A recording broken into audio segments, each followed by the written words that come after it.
I'm ready. Yo, friends of the show, Scarlett, Kevin, what's up? I like that Jesse Ventura, his adage, never leave any men behind. He actually extrapolated you from the bathroom. We were hearing weird things, and we're glad to see that you're safe and sound and with hair, I can't believe, I don't know who that was. I right? personally think it was funny. I found it very disrespectful. Really? That's Jesse Ventura. What are you talking about? That was really Jesse Of Ventura? course it was. Oh my God. Well, You haven't seen him walking around our house? I watch his TV show a lot. Sometimes I see him in the windows late at night. Oh my God. That's weird. That's very Jesse though. So, what can you comment on? What do you got going on? I don't know if you can say anything. You told me you might be filming something. I don't know if you can talk about that, or what do you got going on now that you're free from WWE and all the shenanigans over there? What are you looking forward to? What are the things on your hit list? Maybe together individually that now that things are opening up and It's, you it's have like, the well, liberty to do. what's your mission statement? I guess Right. is the basic answer here, right? Yeah. I'm looking forward to being able to have more flexibility to engage in more things, especially now that the economy's opened up and traveling. Her and I both love to travel. We both like to be involved with a lot of different things at once. I just got, I landed something as a second lead in a dark comedy action, and I'm very excited about that. It's very close to being a cross between Kill Bill and Big Lebowski, and I'm going to be. Congratulations. Can you Thank you. I'm really excited about it. can you say anything or just that? Probably just that, just in the All right. event that somebody tries to, you know what I Right. mean, like Right. rip it off or something. But Right. we've got a ton of independent bookings from February all the way into June. I've even got something going on in Qatar, which is going to be happening next month, or actually in March, which I'm very excited about. And I'm just looking forward to being able to Wait a go minute. You're back. going to Where, Qatar with my boy Ali Marfat? Yes, You're gonna love it, bro. That can't guy is wait. fucking awesome, and Yeah, Qatar is incredible. It's fucking. You're gonna love it. where Yeah. are some of the I'm cities you're going to excited. be coming to? You're going to be going to. I'm going to be going You to coming to Vegas? Philly. I'm coming to Vegas on the 4th. Scarlett's going to be coming as well. Hmm. And Right. I'm going to be That's all over the next place. Friday, right? Rahway, Oh that's I yeah. think right. that's. Future Stars of Wrestling. Let me Yeah. So ask you a lots of that. Who question. you Let work? me Wait, ask you. you're working the Fatu kid, right? Jacob Who you Fatu, working that's at right. FSW? I think it's a Fatu. That's a pretty. Have you ever Yeah. wrestled him before? Once in You have. Arizona, we had instant chemistry. We talked literally about nothing, went out there and just murdered it. That's a pretty marquee matchup for an indie show.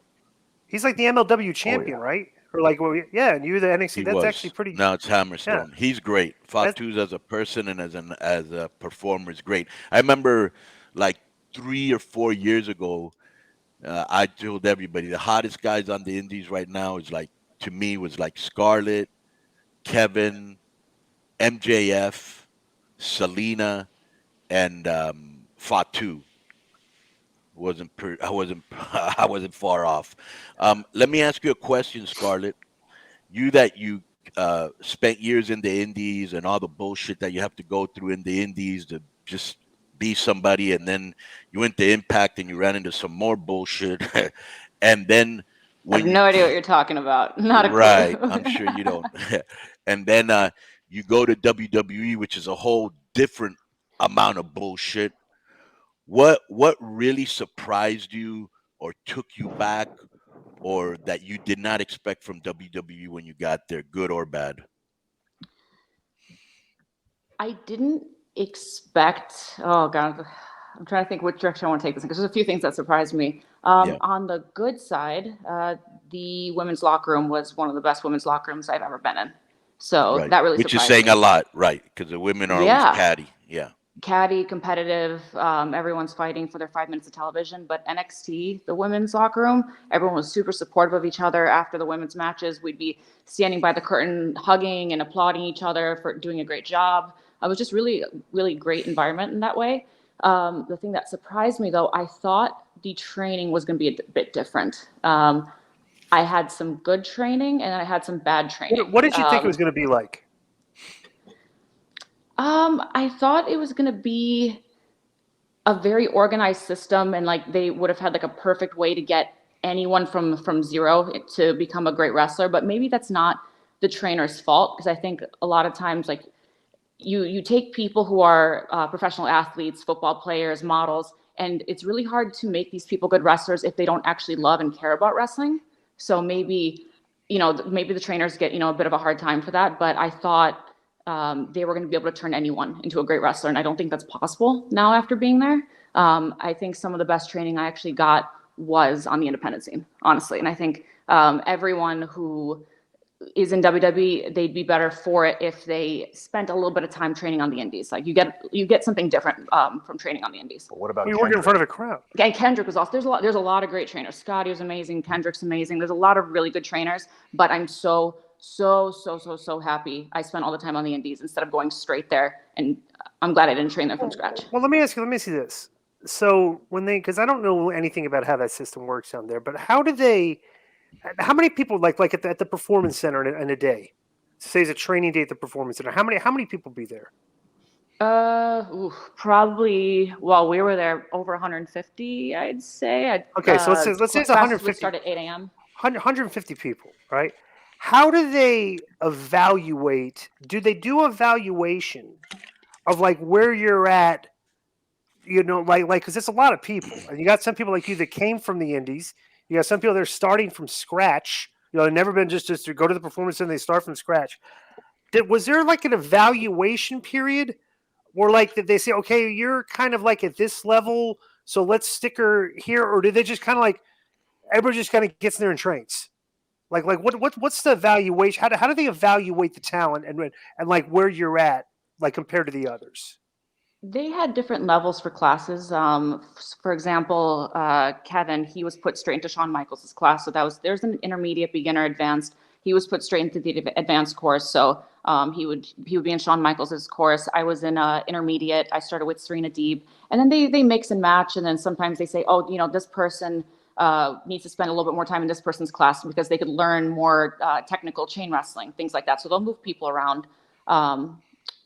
Yeah, so they do separate everybody. Was there ever any talks of you actually wrestling?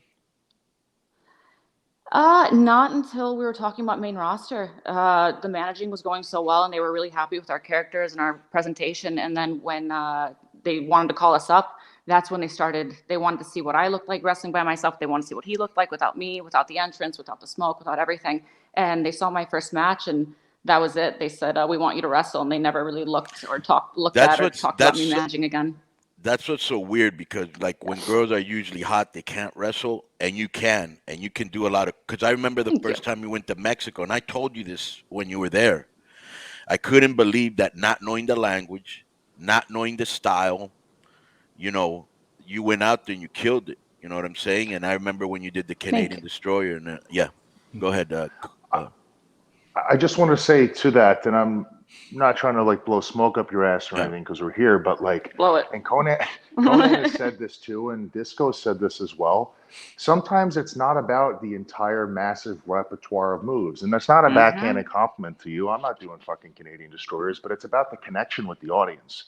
Right. And you can teach someone all of the moves in the world. You can have your next Bryan Danielson or your next Dynamite Kid, but if he's not able to connect with the audience, all of that is useless. And that was one thing that I had noticed about you immediately when you and I first met, is that you were able to connect with people more than anything right away.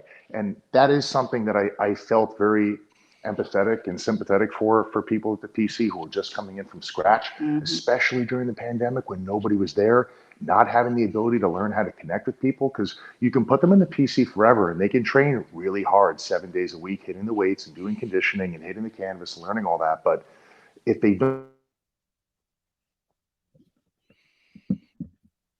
You're muted. You're muted. You're muted just now for some reason.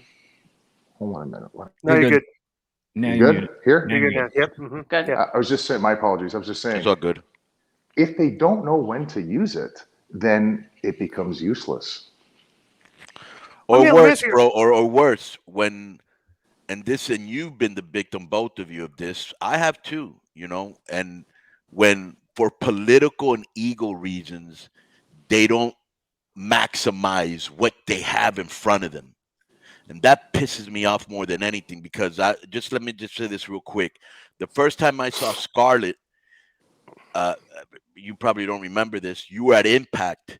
There were a Mhm. whole bunch of girls there for like a tryout or some shit. Do you remember this? Remind me. Okay, I you were probably remember standing this. up. You were standing up against a wall.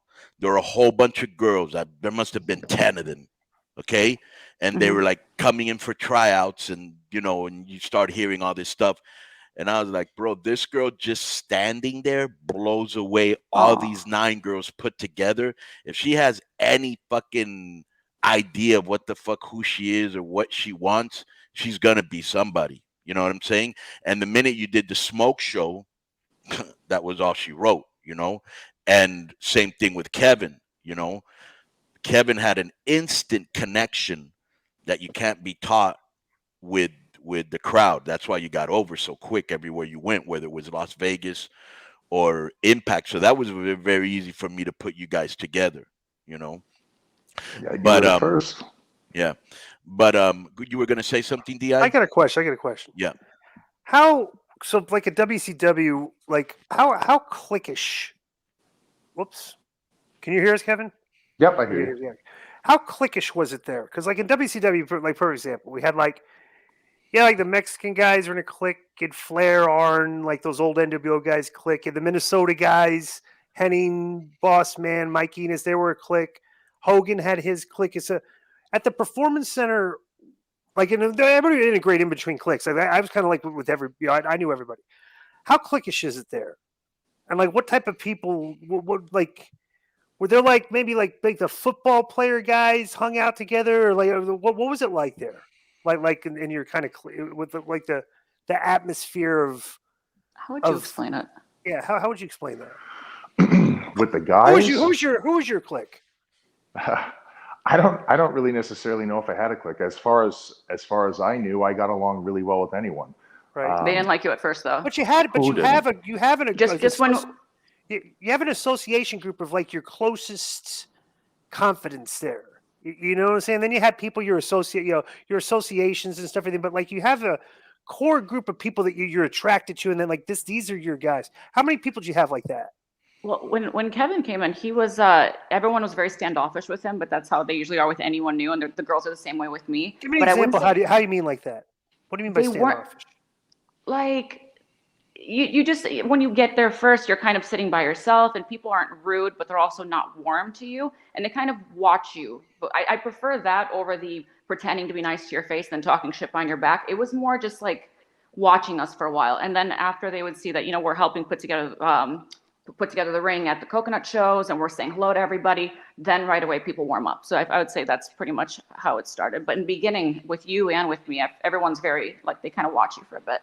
Who was the first person that kind of like maybe like made a connection, like hey, you started to become friends with?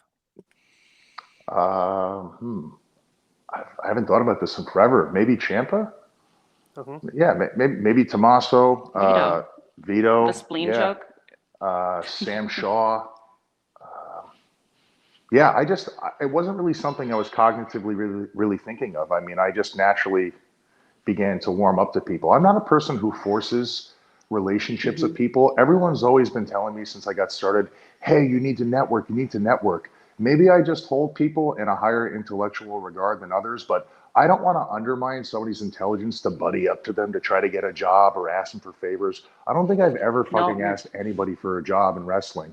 I want to have genuine connections with people. Like people always used to tell me, try to build a relationship with your bosses. It's like, they're not stupid. And if you're having a disingenuous conversation with them, they're going to know that, and you're going to look like an asshole. So I just naturally try to allow my energy to speak for itself around some people, and either they're going to like you or they're going to dislike you. And I think if they want to dislike you, even if you're being a nice guy, they will take everything you're saying and doing out of context. We see that on social media all the time, and they will find a reason to dislike you. But she is right. People were a little standoffish, but I didn't take it personally because, to be honest with you, and I'm not saying this like a tough guy or something. I really didn't. You're just going to have people that are just just because you two are a couple, you're just going to have people that are standoffish just because of that from the get-go. And that a lot of people look at you as competition. That's Right. the stupidest thing in wrestling. When I always hear, oh, they're coming to take my place. Bro, nobody can take your place except you. Thank If you're you. doing your job, you will always have a fucking job. You have to look at people that come in as of a future opponent or a future person that could be your tag team partner, and how do they become a sum of the whole parts instead of this. The one thing that I've hated about this business since I broke in over 30 years ago, which I'm trying to change a culture in Mexico, which is a little bit harder because the mentality over there is very macho. Oh, I'll show him, fuck him. He ain't gonna do this to me. I'll show up late. The culture and even the culture in American wrestling's changing. There's a lot of stuff you can get away with now that you couldn't get away with before, like letting people off for paternity leave. No way that was happening in my fucking era. Taking a day off for mental health issues. No way that was happening in our fucking era. Taking time off because you got a concussion. That wasn't happening back then. So things have changed. Plus, we are seeing something that we did not see when I broke in. Women, African Americans, Latinos, more inclusivity, right? Which is very important.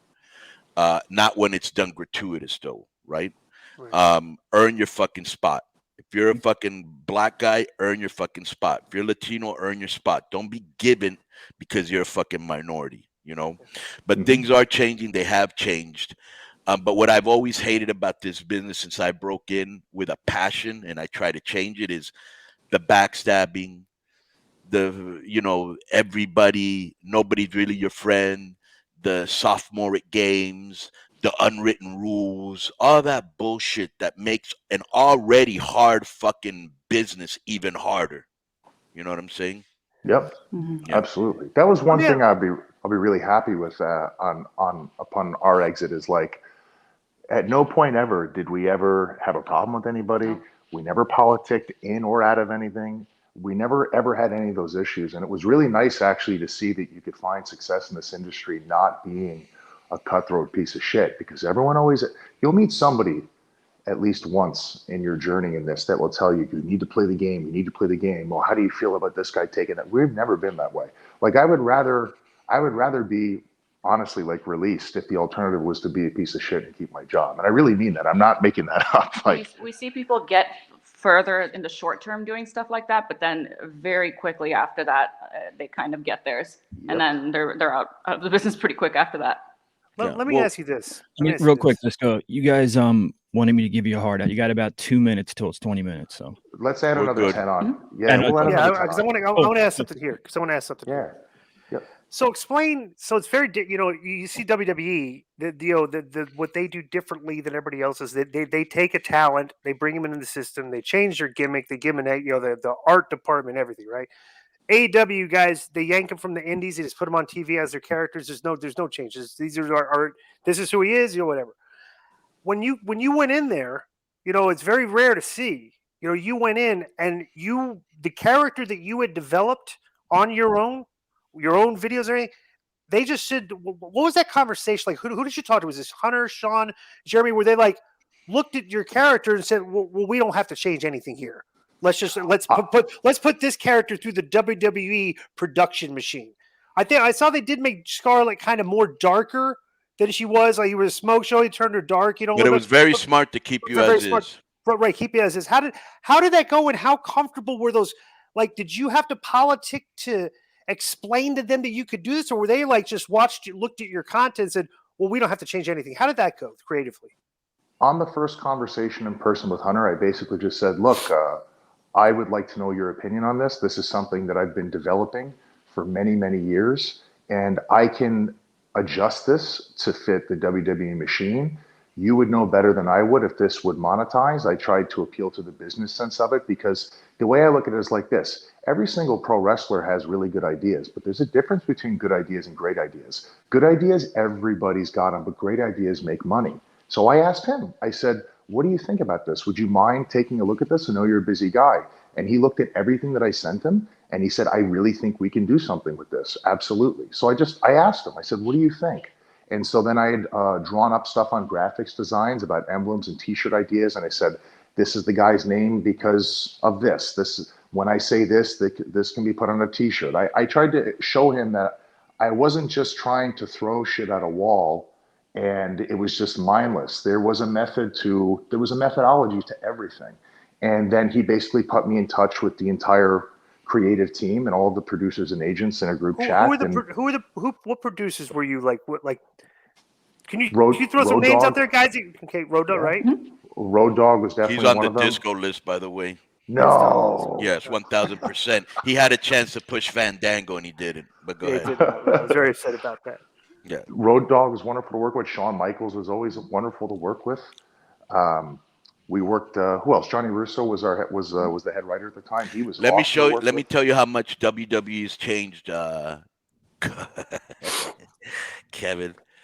The first time I went to WWE to actually wrestle, so we're talking maybe 1990.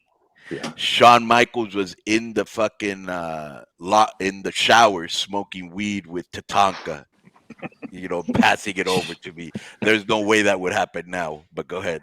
Okay, so let me ask you this now. So the transition from the Indies into NXT into the Performance Center was very easy, very comfortable. You didn't have to change anything. So when you went up to the main roster, like I think me and everybody, and I want to see what was the difference. Me and everybody looking like the way they were portraying you was going like, have they even like seen this guy yet? Is it like looked like they were like looking at you for the first time and just generically throwing you out there? Did you get that feeling? So let me piggyback. Let me add to that question because I had a similar question. So you're undefeated. You're running through Ramshot. You and fucking Scarlett are probably the biggest thing on NXT. Everybody's talking about you. Fucking hot as fuck. Hot entrance. Everything is. They're booking you the way you should have been booked, right? Mm-hmm. Now you're finally going to meet the old man. First time you're meeting him, you've heard so many things about him. A, how did that first conversation go? And two, what were you thinking? Because I know you try to put a positive spin on everything, as you should, when the guy goes, oh, yeah, I want you to wear this fucking gladiator helmet. What was going through your mind? Well, I had half a dozen people. Well, we had half a dozen people tell us that he knew who we were and he had seen everything. And for a long time, they were telling us that he knew who we were and he liked us, and they were in meetings with him, and our names had come up randomly. We're good to everybody, so we're usually in the know about stuff before we're probably supposed to be in the know. And then we had another half a dozen or a dozen people tell us that maybe he has no idea who we are. Never seen the entrance. They didn't know if he'd ever seen the Oh god! So now you're getting the typical WWE bullshit. Right off the bat, you're like the red flags are growing up. All right, well, what's going on here? Like how political is this shit, right? Yeah, and it was like then people were like, oh well, the costume and doing the job, you're being tested, and it's like. I've been here for over a year and a half, and I've literally done everything that everyone has asked me to do. I've stood there and, by script, been emasculated in a promo and been totally okay with it and cool with it for the segment of the program. Like, I'm cool. I don't argue about anything. I don't take anything personally. They want to test me like this. Okay, like, I guess if they want. But to us, honestly, like, it just seemed like really bizarre. Like, we just really, none of it was really adding up. But we know what we're getting into when you sign that contract. It's not our show, and we don't write the show. Mm-hmm. You know what I'm saying? So. But how did Vince sell you on this idea? What were the first things he told you when he met you? Oh, this is just. This whole concept that people saw on main roster with Yuff and all that was literally given to me in an email, and I was told, paraphrased in the email, that basically these were ideas that were collaboratively thought of, and he was a part of it. And so that was sort of basically how it was brought to my attention. And then when the outfit was ready, I put it on and I asked him what he thought of it, and he said he thought it looked badass. And the best part was, can I say this part about the mask? Yeah. Later on, apparently no one knew whose mask idea it was, because they were like, "Oh, the mask was your idea," and Kevin's like, "No, it wasn't." No, it wasn't. And then apparently no one wanted to take credit for who thought of the mask Where idea. The mask came from. I still got to be the devil's advocate in this. I talked to you about it. I was like the only person on the planet Earth that liked that mask. Because in my mind, I was thinking like, okay, if Vince McMahon has this vision of a gladiator character, that's a guy standing over his prey, holding up his belt like Gladiator or Russell Crowe. That's not a bad character, so I don't mind it, But like everybody else was, it just seemed out of character for you. Like Yeah, why but he they didn't go- come off like that, bro. right, He and he didn't come off should have as been a beating everybody, squashing right. everybody if there's go beat, but not getting beat by Jeff Hardy here, by Keith. It just ruined the whole gimmick, you know. Yeah, I do. Listen, a lot of people will disagree with this, and they may think that I'm full of shit and trying to put an optimistic spin on it. But it could have worked, as ridiculous as it looked. But you have to make things make sense for people. You know what I mean? Like, I was imagine still singing the song. she was still Like, singing I the was song. still- She wasn't Yeah. there. You can't Right. say you didn't understand the character, because in the lyrics of the song, it explains the entire presentation of the character. The Yeah. lyrics are a giant spell going over the audience from a witch telling everyone who the character is. Like, this is all very strategically created for a full package presentation. And I mean, imagine if you had debuted Kane 96 with no explanation that it was Undertaker's brother, and he just randomly came out and they jacked up his entrance and Paul Bearer randomly was missing. Like, it would not have been successful. And I'm not comparing myself to Kane 96, but I'm just saying something that was so, off-world, otherworldly, so to speak. Depending on how things are presented, people are either going to accept it or reject it. And I don't think that the full trigger was completely pulled on this, unfortunately. That's the way it felt. Yeah. And so what was there ever a point where you actually became frustrated with how you were being used and you said fuck this and you actually complained, or you were just going along with everything until the vaccination shit went down? Well, I can tell you that on the second week of the outfit, I had said to them, I said, look, this is not being received very well. And basically, I think we need to change directions. We need to change course on how this is being presented. I mean, we need more layers to this, or we need to just get out of it. And I was basically just, paraphrased, told to stay the course, essentially. Which was very unclear. It's just a guy with a mask going out there wrestling matches, basically. Right. Yeah. Yeah. So yeah, that's crazy, right? What? Let me ask you a question. Where are you like you got some things in the future in there? Konnan, Is there anything? Well, we'll get to us in a second. Is there anything that you can talk about? Any big indies? Any big shows that you guys want to talk about that you're going to be doing, or not yet? Well, my first match is next week in Raw Way for Wrestle Pro against one of my best friends. So that's You're not supposed to Who promote is? matches. You're not supposed to promote like that. I'm not. Say one of your best friends. Yeah, I'm going to take on this But that bitch. but that Yeah, bitch fucking, I'm like, gonna stump a mud you know, hole in this She witch. ripped me off for $40 on the tab the last time we ate at Chili's after the show. It's so Right. so I'm gonna We just clothesline her promoted ass. shit together yeah, for all of yeah, the girl owes me like $40 or something. Right? You got to throw some heat on there, you know. Who are you wrestling?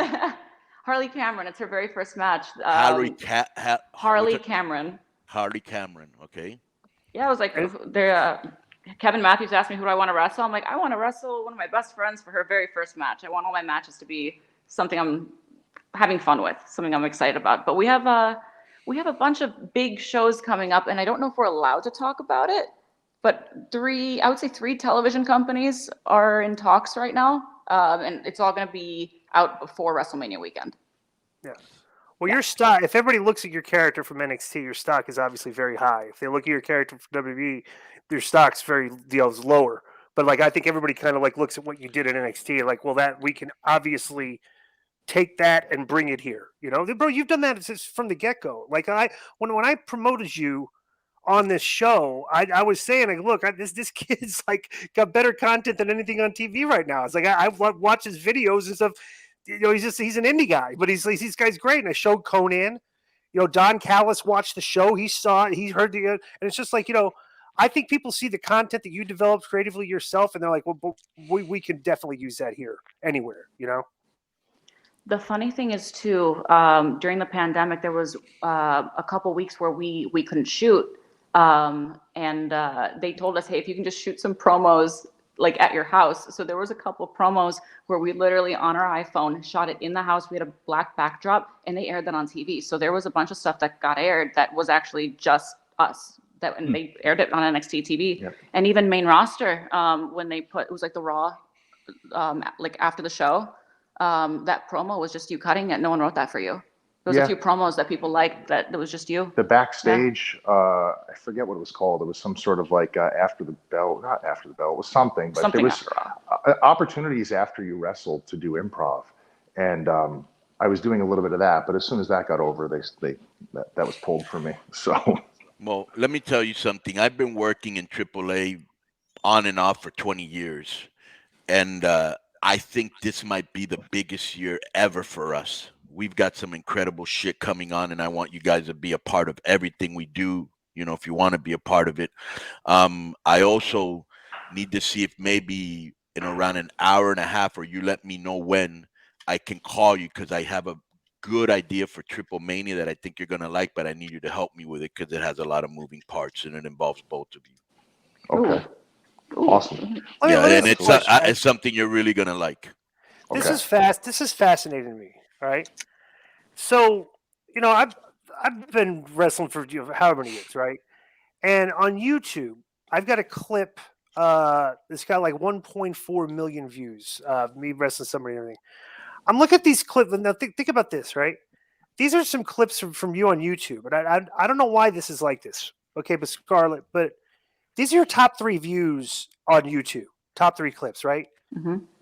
Okay, this is number 3. 5 oh my god moments of referees and women wrestlers in WWE, Scarlett Bordeaux and referee romance. That's got 3.1 million views. Okay. 2.6 million views. Number 4. Scott Steiner returns for a lap dance from Yep. Okay. All right. Number 2.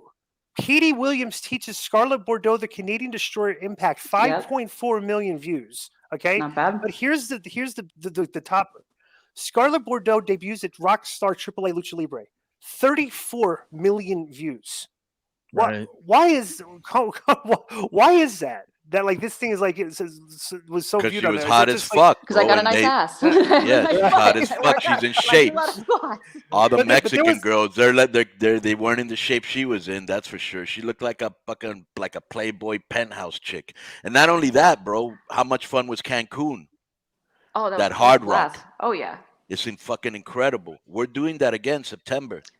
But it's definitely, as we were saying before, it's definitely also a connection to the crowd because there's a lot of pretty girls out there. Yeah. You need to have charisma, you need to be aggressive, and you need to be able to connect with the audience too. I've got Yeah. more views against you, 361,000, than you do against Chris Statlander. She gets Really? 312. Yeah. Pretty impressive. Right. I remember there was another one that had like millions of views. Maybe your name wasn't in it, but remember that we did that intergender thing where you wrestled an intergender guy at FSW that time Yep. on that weird show? That one got like That tons of weird views. show. Yep. I was like, what the hell is this? Because some nobody guys like, I don't know. It's kind of weird when I look at how this stuff trends, you know? But yeah, you're definitely a star on YouTube. That's for sure. Yeah, Well, thank you. A lot of doors are going to open for you because you're talented, good people, you know, and hopefully we'll be working together, and I can open some other doors for you. Is there anything that you guys want to plug where people can? Here's another thing, Scarlett, that also when you hit that 30 million thing, like I'm bringing in hotter girls that can wrestle because I want all my girls to look kind of like the WWE girls. Yeah. Disco always makes a very good point. If you look at the AEW girls, which are kind of like nerdy and kind of, we're not trying to be sexy and shit. But when you look at the WWE girls, their IGs, it's fucking ridiculous. You know what I'm saying? Yeah. I mean, they all look like they're influencers, you know? I think there's a bunch of hot girls in AEW now. I Yeah, mean, like, but they look, don't like really, Kate but they Conlon. don't really sell it. They don't market themselves Someone as. sensual. WWE looks like a lot of Instagram models that can Right. wrestle. Right. AEW looks like just a bunch of girls that can wrestle. They don't look like Instagram models. Right. Nobody They really don't- embraces right. their sexuality. You know what I'm saying? They're too busy. Right. We're wrestlers, or we're Right. kind of. Who does? Well, tell me. I'm going to give you a Tanara. chance. I feel like Tanara does. I feel like They don't wanna- Tanara, they don't- maybe yeah. Tanara, maybe Tanara. That's about it. One. One. What, Penelope Ford? Yeah. She's not there anymore, is she? Penelope, yeah. Yeah. But Yeah, they just have Not like a at the handful. bu- But the funniest thing about it is, even when they would bro, be on WWE TV, girls blow them like away. Penelope Ford to be at ringside, you would have to beg the cameraman just to shoot her for 5 seconds. You know, it's like she Right, wouldn't they even would exist shoot- there. You know, Right, It's like they would don't- show don't- Sean yeah. Spears or that Yeah. other English guy she was with more than her. I'm like, bro, Yeah. shot on the hot girl, not on them. Yeah, More hot girl right, shots. exactly. Yeah. Yeah, right. Right, bro. But come on. I mean, what are we gonna pretend we're not attracted to the opposite sex or same sex or whatever? We all are. If you see something hot on TV, even if you don't know who the fuck they are, you're gonna stop. If you see a hot guy, you're gonna stop. Who is this? If you see a hot girl, who is this? If you see somebody bleeding around it, what the fuck is this? You know, it's Why just do you morbid think? curiosity. Why do you think the E Network did such good ratings late at night? You're clicking on the TV, boom, boom, boom. Oh, Girls Gone Wild. It's 2 o'clock in the morning. It's like, whoops, I'll stop here. Right. You know, so, yeah, that's so that's the way it is. Right. Yeah. So is there anything that you guys want to plug before you get out here where people can get a hold of you or they can chop it up with you? Anything? My Instagram is Real Scarlett Bordeaux, and as you guys probably know, I just started my OnlyFans, which is doing very, very well. So yeah, it's Aren't you under the top Scarlett like Bordeaux. so and so percent? I've heard you're in like some really high like percentage up there. 0.02%, top 0.02. That's awesome. I'll just put it this way. Congratulations. I hit 6 figures in the first 2 weeks. Did you Holy really? shit. Wow. Yeah, Wow. first 2 weeks. That's Yeah. fucking great. No Yeah. wonder these Great. girls. I remember like you used to no tell wonder me, all these girls at my job quit. Didn't even come back to work after the pandemic. Yeah. It's like, boy, it was funny it's like because she just- Scarlett used to tell me all the time, fuck this, you know, I don't want to go to Mexico. I can make more money as a bottle girl in Vegas, remember? I didn't Let me say ask you a that. question. Are you Kind on of. Twitch? Do I you do, didn't say that. Yes, you did. you do the Twitch too? Do you do the Twitch too? Wait, what? Do you do You do Twitch? No, I don't Twitch? Twitch. Because I'm like, what's her doing it name right was now. making like I heard the numbers that these girls were like Selena was making like 380 a year or something on Twitch, and I'm like, why on earth would she give that? You know, like it's not, I hear these astronomical numbers. You know, but the OnlyFans number is actually astronomical too if you think about it. You Yeah. know, like so, but yeah, but that's Is it's crazy. OnlyFans like Scarlett usually like the more risque you are, the more money you make, or how does that really work? Some people I hear, I don't do any nudity. I know some people do. There's one girl I know, she's really famous. I think I read that she makes around $3 million a month, and all she's ever done is she had like one nipple slip for 3 seconds, and that's all she did, and everything else was just like sexy photos and stuff. So I feel like the more Maybe you need tease to it, throw a nipple yeah. slip in there. That's 3 mil. I'm good if I'm doing what I'm doing right I now. gotta I'm do it all the good. way. Fuck it. I think. What about Kevin starting OnlyFans? I think he I'll should do have a one. nipple Yeah, slip. he'll do lots of nipple. Yeah, right. I'll do a nipple slip. I don't know if Jesse would like that, but yeah. I think he'd love it. Jesse told me he wants me to do a set with the Nitro Girls and Disco and Alex Wright just breaking it down. Can we make that Right. happen or no? Yeah, we can make that happen for sure. You know? One thou wow. All right. So hey, I'm gonna send you a text later on so I can give you the idea that I have and see if you can help me put it together. Mhm. And you know, want to thank you guys very much, Scarlett. Want to thank you very much, Kevin, friends of the show, for being on, keeping it 100. Boom. Thank Oh, just you. real quick, Kevin, before you leave, what's your Twitter? Is this Twitter okay? is Real Killer Cross, and Real that's Killer also Cross. on Instagram. All right, cool. Awesome, man. Thank you, brother. It's good seeing you. You look Thank great. you. Thank The you. hair kind of like took a little getting used to with the hair again. I like it. You know, yeah. Me too. Me Yeah. too. It took time for me to get used to it too. Are you gonna shave it again, or are you gonna keep it? They want me to keep it for this movie, and we're filming through February into April, and then I Right. guess I'll just see from there. I could use it as a promo, like Natural Born Killers, when he takes the razor to his head and shaves it. Oh yeah, you can shave Yeah, your head on the yeah. promo, right? Yeah, for sure. Could do that. Maybe Oh, for some or- blow